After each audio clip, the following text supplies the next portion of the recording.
All right, AP Human Geography, starting into part two of these notes in Unit 3.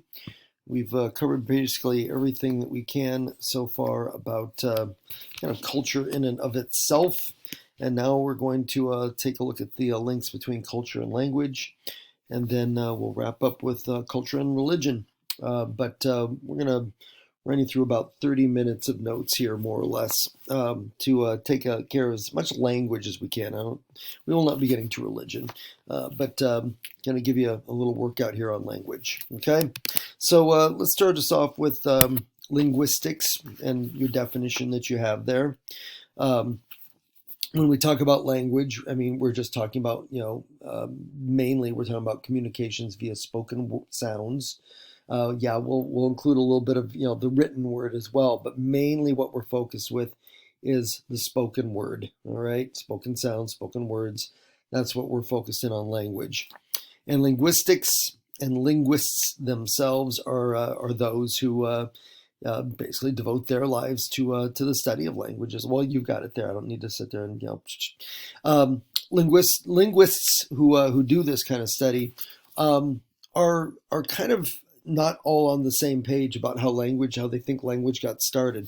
We don't really know when we go back in ancient history, and I mean we kind of know where humanity started. We know how it kind of migrated from, all those kinds of things, but we really it's more questions than answers when it comes to language. We don't know if all languages started from just one and then kind of diffused from there. We don't know if languages from the very beginning have always been, that there's been multiple languages depending on, region, things like that. We just don't know. It's a big unknown. Okay, so theories and no known facts. All right, language families. Going to talk to you about first of all, kind of break this down and to kind of be able to wrap our brains around the concept of language. A long time ago, we started kind of breaking languages into these big family groups. And I mean big family groups because within each family, there's going to be a lot of times hundreds of individual languages. Okay. And so, number one, there talking about these 15 language families, and I'm going to give you that number 15. APHUG, College Board with APHUG is pretty comfortable with that number 15. You may run into other sources that throw other numbers out there. Some of them might bring it down to a dozen. Others are going to pump that number up. So there's not, there's not like there's 100% agreement on exactly how many families exist. But we're going with 15, all right, and we're just going to roll with that. Like I said, College Board pretty much supports us in that in terms of our approach to AP Human Geography. Okay, so 15 families, boom. All right, so here's a map that kind of gives you a breakdown. And I'm sure the first thing that jumps out at you is, holy cow, look at all that blue, and what the heck is going on there? That is a family called the Indo-European. Okay, and yeah, hundreds of languages that are involved in there. And so, as you can see, it takes up all of Europe across, modern day Russia, all the way over here into all of the Americas. Okay, it is without a doubt the most dominant language family in the world. And then you have the rest of the breakdown there. You can go. I'm not going to sit and pick through every one of them. But you can kind of see, even like in the example of Africa, you can see kind of the blendings of Afro-Asiatic and kind of Bantu or Niger Congolese and Bantu languages kind of blended in there in the sub-Saharan area. Those kinds of things, more of that Bantu language spoken in Central Africa. You see the predominance of the Sino-Tibetan family in there in East and Central Asia. All right, that kind of a thing. And so you can kind of take a look at that. Luckily, we're not expected to know all these families. Okay, you would never be faced on the AP test with something trying to get you to share the fact that you know a little bit about every one of them and where they belong and all that. So we'll just enjoy that. Okay, and move on. All right.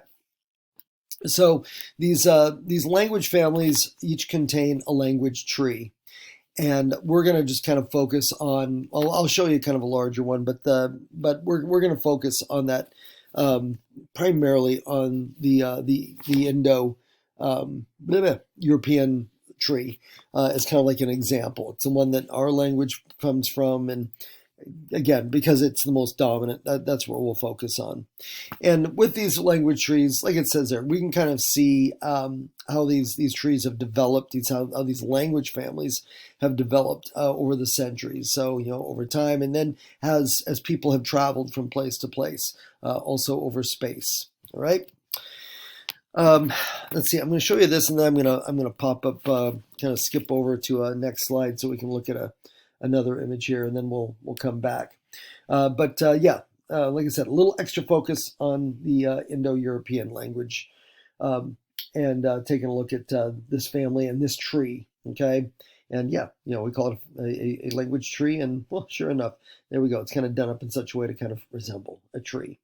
Um, what we know about the Indo-European language here, I'll give you a little bit of factoids here. We know it goes back about 6,000 years. We know that in the present day, there's somewhere between 3 to probably actually now closer to 4 billion speakers of Indo-European languages. All right, that's where you get that 50% kind of stat going on there. That can, well, and I said hundreds, and yeah, when you break down just the Indo-European languages, we're talking about that kind of a huge number of different languages that all fall within, all right, this one family, this one tree. Okay, so I'm going to skip over this and jump down to here, and we'll come back. And here you go. This kind of gives you a kind of a more of a close up of the Indo-European language. And if you follow kind of, for example, you have Latin right here, off to the left side, and this goes back to Roman times. It definitely falls into the realm of what we call the Romance languages. So you see branching off from that. You see French, Italian, Spanish, Romanian, okay, all coming those. So, when we think of some of these different languages, Spanish, French, Italian, Portuguese, these are all related. They all go back to that Latin root, that kind of that branch, that comes off from the tree there. All right. And so, yeah, you can think of that all these come from, they talk about this mother tongue down here. But again, that gets way back in time, and that starts to get into the debates about, did all these start out from just one single language, or has there always been these variations as we see all these different branches, heading off from the trunk. Okay. So just, yeah, to give you kind of that idea. So let me bounce back up here, and we'll scoot up to this, right? So Indo-European, like I said, we'll use that as an example of one of these language trees, one of these language, one of these families.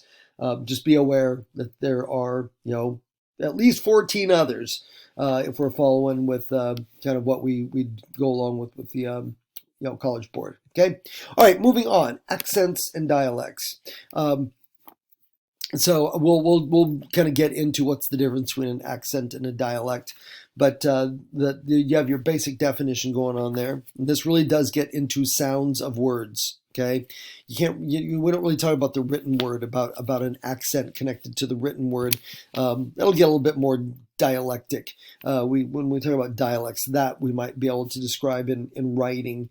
But accents, generally speaking, what we're talking about is how it sounds when people are pronouncing different words. And with that, hold on, I'm going to silence my phone here. There we go. Sorry, I'm getting away here. And so, the example I have over there of the United States, a lot of these are accents some of you are aware of. There's There's the Southern accent, the all and all that kind of thing. You've got, a New England accent. You've got, kind of like a New York Bronx accent. You have a Boston accent. You have a Midwestern accent. And then people, they claim that there is, a Pacific Northwest accent. I know you and I, we kind of listen to each other and it's like, we don't have an accent. What are you talking about? We speak good old pure English. But people from another part of the country are going to say, oh, heck no. There's definitely, you guys sound different than anyone else. And you can take it right on down the line, going to California, especially Southern California. They kind of have their own accent. We'll watch a couple little videos when we're back together in class to kind of give some examples of what this all looks like in reality. Okay. Mention here of number two, a lot of times, like I just mentioned, a lot of geographic regions. Okay, and that is what most people connect with accents, is that it comes down to where you live. And we can go to other countries. You can go to France. You can go to England, and they're going to say the same thing. They're going to say people in different parts of their country have accents. Okay, the London accent is very different from the Liverpool accent, which the Liverpool accent sounds a little more Irish because it's very close across the Irish Sea to Ireland.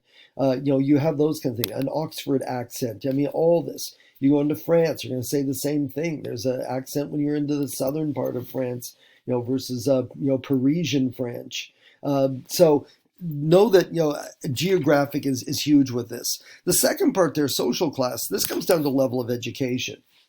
And whether we're talking about here in the United States or any other place in the world, really, is the concept that the level of education that you have probably influences the way that you sound when you speak. Okay, that could be everything from vocabulary, but it can also influence the way you sound in terms of the way you pronounce words. People who maybe because of social class didn't have access to the same level of education of others. May speak in a language where they compound words together, and a little bit more of that sort of thing, where people who don't have that are going to speak in a little bit more of a formal language. And so that's another thing. I think the geographic obviously is the leading aspect that we look at when we're talking about accents, but don't forget about social class. It has a role as well. Some might argue it used to have more of a role than it does nowadays, but I think it is definitely still something to consider. Okay. All right, an isogloss. And again, this is all connecting back to your vocabulary list, your second list that you have here, I believe. Yeah, second list. And this is kind of the way that we think of the United States when we think of kind of like boundaries between some of these accents or dialects. And don't worry, we're getting to a definition of dialect shortly here. But that you can think of it, the map you have down there, the difference between you guys and you all. Us who live a little bit in the northern parts, we usually get kind of hit with it. That's kind of how we describe when we're talking about a group of people in general. We'll just say, well, you guys do this, and I know I'm guilty of that. Whereas you get down into the traditional southern states in the U.S., then that suddenly the you guys disappears, and y'all is what people are using to refer to the same the same groupings of people. All right, that kind of a thing. And the isogloss is just the idea that there's kind of like these boundaries. I mean, they're not necessarily like you can see on that map. They're kind of fuzzy. It's not going to be like a hard boundary between United States and Mexico, United States and Canada. But there are boundaries, and there's little areas in between where you might get a mix of both of those kind of accents or dialects going on, right? But the isogloss is that boundary that divides, okay? And so, again, just some more terminology for you to know. Yeah, we looked at you. Let's move on. Well, this is one of those little videos we'll watch in class. I'm not going to run you through a video here. No, we're not going to watch the video. All right. We have a couple of videos that we'll watch, but we'll get those in class. Okay. We're not going to make you sit and watch a video on my video. That would seem weird. Okay. Here's where you get into dialects, and this gets into even a kind of a deeper version of kind of those regional variations of language. Dialects can also get into a little bit more of the written language as well as not just the spoken language, that sort of thing. And so regional variations of languages. Um, and you have a couple of examples there. Okay, and again, just kind of going there, the difference between different parts of the United States, which also gets you into subdialects. Okay, and yeah, I'm going to give you some examples of what all of this means. And so that's where you can get even finer. Matter of fact, I think about a Texas accent. Actually, people in Texas will tell you that just within the state of Texas, there are different accents. I've heard some people in Washington say that people who live on the west side of Washington have a different accent than people who live in eastern Washington, right? So, I mean, that's where you're getting into subdialects. You definitely, I mean, if I'm talking about New York accent versus a Texas accent, that's going big, but it's still a subdialect. You could argue that, just even on the East Coast, up in the kind of the Atlantic region, you have that, again, New York City accent, a Bronx accent, you have New England accent, a Massachusetts accent. I mean, it's getting into all of these subdialects in different ways that people, kind of express language. Okay. Actually, before I jump back into this, let me click back out of here. So, if I was to break this down, all right. So think about, if I'm thinking of language, big picture, family, language tree, then I'm thinking Indo-European. Okay, let's go big, all right? And then the accent from one of those languages is going to be where we start getting into English.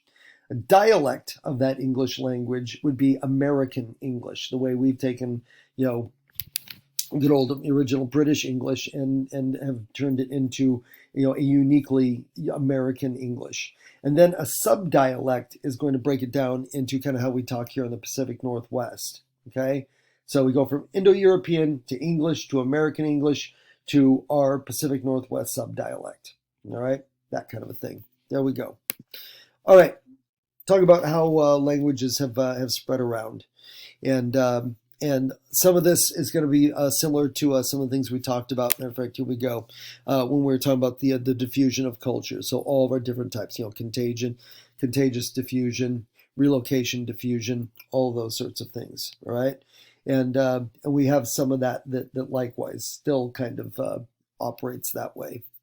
When it comes to the diffusion of languages, when I talk about voluntary and involuntary, this is where we start getting into the role of, we talked a little bit about this when we were talking about acculturation, assimilation, and that is getting into the role that colonialism and imperialism plays in world history.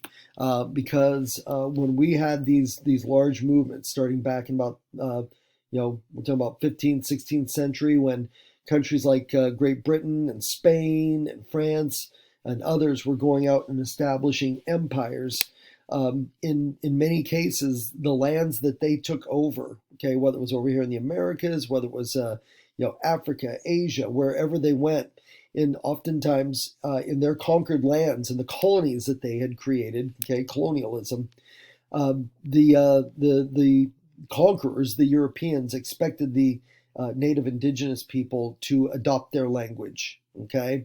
And so when we talk about involuntary, there was going to be some of those colonies where the indigenous people faced punishments if they did not learn the language of, again, the conqueror, more or less, okay? And then, of course, there's going to be plenty of examples of the diffusion of culture where people are learning languages because they want to better be able to understand, maybe somewhere that they've migrated to, that kind of thing, okay? So just understand that concept, that a little bit of it, yeah.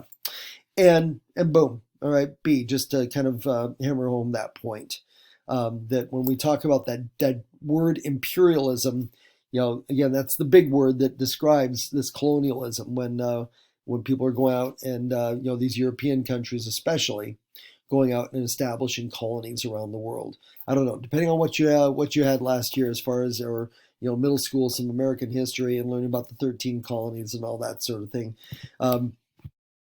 There was some involuntary diffusion of languages and some voluntary. When we think about Native American experiences, when English settlers started coming and settling those 13 colonies. Remember, all 13 of those colonies were fully populated by Native Americans before the English show up. For the most part, a lot of those Native Americans will voluntarily learn some English so that they can either trade, do business, that's, or at least try to even understand what are the plans and goals of these strangers who have shown up, in lands that they had been calling home for millennia, and trying to figure out what are these people here to do to us, that kind of a thing. Okay, and so we definitely see a large measure of diffusion of language take place in the 1600s, 1700s, all the way into the 20th century, and a lot of having to do with imperialism and colonialism. Okay, and then we also have with religion. We'll talk about this, that especially if I think about, I give you the example of Islam. Islam very much what we call a universalizing religion that wants to spread, wants to grow, and we see a lot of examples of either the spread of Arabic languages coming from the Middle East, where Islam had its birth, and those languages sometimes blending with other languages. We think of a language of Swahili down in Africa. It's a mixture of Arabic and Bantu. And why is there Arabic language coming into Africa? Well, there's business going on and that sort of thing, but there's also the religion is being spread at the same time as Arabic Muslims go into Africa and are doing business and trade. Many of them are also sharing about their religion, about their faith. And while there's going to be plenty of Africans that are like, hey, it sounds great, but I'm fine with my own religion, there's going to be other Africans who are going to convert and are going to adopt Islam for themselves for a whole lot of different reasons. They may be just bought over by the message of Islam, that kind of thing. And so that's where we also see some of this diffusion of language is kind of neck and neck coming in with religious diffusion, okay, which we'll talk a little bit more when we get to our last little section here, okay. And then we have kind of the flip side, languages that have not really moved much at all. Mandarin is a good example of that. Mandarin Chinese, one of the largest spoken languages in the world, just because of the massive population of China, but has really never really spread. Except for people who usually kind of just take a very purposeful intention of learning it, but it's never really gone too far beyond the borders of China itself. So very, very, like it says, limited in terms of how far it has traveled. Okay, yeah, sometimes you have the flip side of that when it comes to kind of a lack of diffusion. All right, lingua franca is our next little topic we're going to take in. And yes, I'm watching the clock. I got about 7 minutes left here. All right, lingua franca, and so let's kind of dig into this. English is a language that is oftentimes referred to as a lingua franca, and lingua franca is kind of this. English is the most widely diffused language in the world. And when we think of lingua franca, it's a language that can be shared, that people can use as kind of like a common language to be able to communicate, okay? And English is definitely an example of this. Give you some examples as we roll in through here of what I mean by this. All right, and this is where we get right into the guts of what lingua franca is all about, okay? For most people who speak English, English is their second language, right? They've learned it because they have found that given whatever it is they do in life, they need to know English on top of the language that they already speak, wherever they may be coming from. Okay, they need this to act as a common language. Again, a lot of this is going to come down to maybe the kind of job or profession they do. All right. And we have seen a spread of this concept of lingua franca as we've seen the world, again, kind of shrink down, time-space compression, because of advancements in transportation and technologies as far as communications go. All right. So this has become more important as our world has kind of, seemingly shrunken down into a smaller size. The effects of globalization. All righty. So, if we look at a lot of big corporations, we were talking about McDonald's the other day, which gets its beginnings in the United States. A big company like Starbucks, Microsoft, IBM, Adobe, all Google. They set up headquarter buildings in places all over the world, but pretty much everyone that works for them is pretty much expected to know the English language, even if that is a local headquarters that is set up in India, or set up in Germany, wherever in the world it may be, Kenya, it doesn't matter. There will be an expectation that yes, you will know your native tongue, your own language, but you're also going to know English, because that is where the company you work for has its base. Okay, and so that is one area where we see lingua franca play a really important role, is when we talk about the business world, and English is the most commonly known language in the business world. If you're an American and you're wanting to do a lot of business in Asia, yes, it may be worth your time to learn Chinese. It may be worth your time to learn Malaysian or Singaporean, or whatever it may be. But you can also be rest assured that the people that you'll be doing business with in those countries most likely can speak English as well. Okay, may not be perfect at it, but they're going to be able to speak English passably enough to be able to communicate with you. And then it would just be an added bonus for you to kind of maybe learn a little bit of their language as well, show a little respect and that kind of a thing. Okay. Some other examples where lingua franca is the language. When we talk about a lot of science, and we talk about professional journals, things like that, they are, it is all about in English. Airline pilots, I don't care where you are a pilot and flying out of what country you are, the international language when you are up in the air communicating with, air traffic controllers and all that, it is English. Okay. Yes, you might have a really thick accent, and it may be kind of not the best English in the world, but you know it, because if you don't, you're lost up there in the skies. You're not going to be able to communicate with people on the ground, and all right. So in most countries, you don't even get licensed as an airline pilot if you do not know English. Okay, and specify, I'm saying airline pilot. If you're just flying a little private plane in a country, hey, that's their own rules, their own laws. But if you're going to fly for a major carrier, you got to know some English. All right, and then as we're coming down to the end of what I'll cover on here.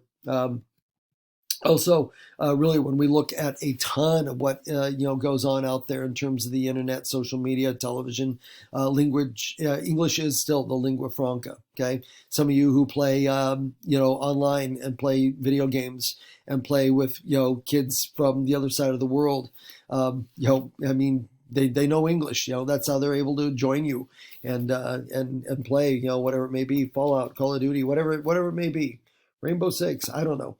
But you can think of that. It's like the lingua franca of gaming. Okay, is English. Alrighty. All right. Some lingua franca pros. Again, having this idea of a common language. Well, you got it spelled out for you there. Right. It facilitates and makes easier communication to happen. All right. And good communication can sometimes be the thing that, avoids a war.